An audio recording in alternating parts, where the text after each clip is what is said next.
School. We all went through it, and it's a huge part of life for millions of kids right now. But what if I told you its basic structure is actually fighting against our very nature? Today, we're going to look at education through a totally different lens, evolutionary psychology, to uncover four major mismatches that might just explain a lot about the stress and anxiety so many students feel. So this quote comes from a parent in one of the articles we're looking at. She's talking about her daughter who's in high school. The girl's an introvert, none of her close friends ended up in her new classes, and she was just having a terrible time making connections. Does that sound familiar at all? You know, that one story really gets at a much, much bigger question. Why do so many kids feel this way? It turns out the answer might not have anything to do with individual students or teachers. The problem might be the system itself, a system that's totally out of sync with how our brains are actually wired to learn and socialize. That feeling of dread we just talked about? Well, it's not some rare thing. It's actually a symptom of a much deeper issue that's kind of baked right into the way we've designed modern education. I mean, just think about it for a second. Every single year, we hit a giant reset button on a kid's entire social world. For our ancestors who lived in these small, stable communities their whole lives, running into a group of strangers was a really rare and frankly dangerous event. But we just make it a mandatory part of growing up. To really get why this is such a huge deal, we need to talk about our brain's operating system. You see, it was coded thousands and thousands of years ago for a world that looks nothing like a modern classroom. And that brings us to the key concept for this whole explainer: evolutionary mismatch. Put simply, it's when the environment you're living in doesn't match the environment you were designed for.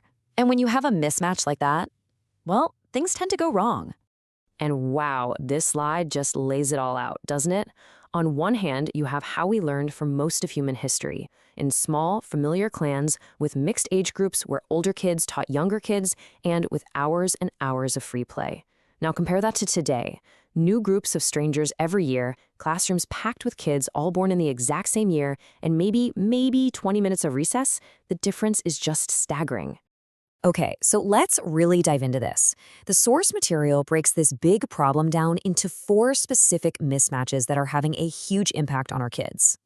First up is a big one: the near total disappearance of free play. For our ancestors, play wasn't just a fun break. It was literally the engine of learning. It's how kids learned to negotiate, to work together, to understand social rules, and manage their relationships. Taking that away is like trying to teach a pilot to fly but never letting them get in a cockpit. The second mismatch is all about who we learn this. The way we group our kids is also brand new in human history. We take about 25 kids who are all the exact same age, put them in a box, and assign a single adult they don't know to lead them. But that's not how we evolved to learn.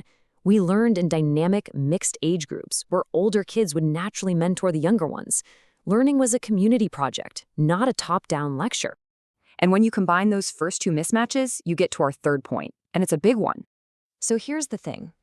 When you take a social species, throw them into a new group of strangers every year, and take away their main tool for learning social skills, which is play, is it any surprise that social anxiety goes up?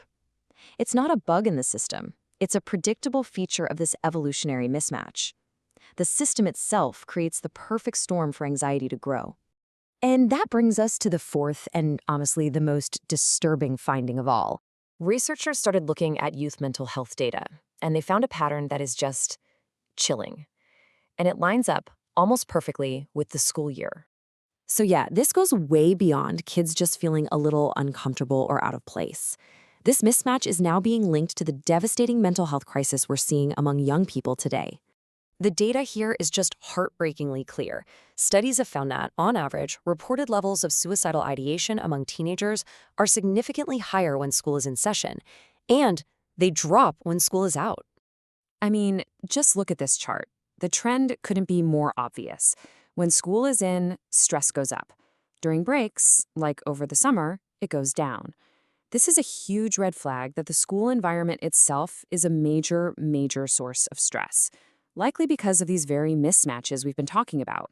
Okay, so what do we do with this pretty heavy information? Well, the good news is it gives us a completely new way to think about the problems in our education system. This quote really just says it all, doesn't it? The way we've built the modern school system is basically a textbook example of creating an environment that is completely at odds with our evolved human nature. And this is so important to say. This is not about blaming teachers. Teachers are heroes doing their best inside a broken system. Instead, looking at things through this evolutionary lens gives us a powerful new tool to diagnose the real root of the problem. It helps us ask better questions so we can start building real solutions. And that really leaves us with one final massive question. Now that we understand this, if we could just wipe the slate clean and design a learning environment from scratch for our kids, what would it actually look like? Would it have more play, mixed age groups, more stable social circles? It's a big question for sure, but it's one we really urgently need to start asking.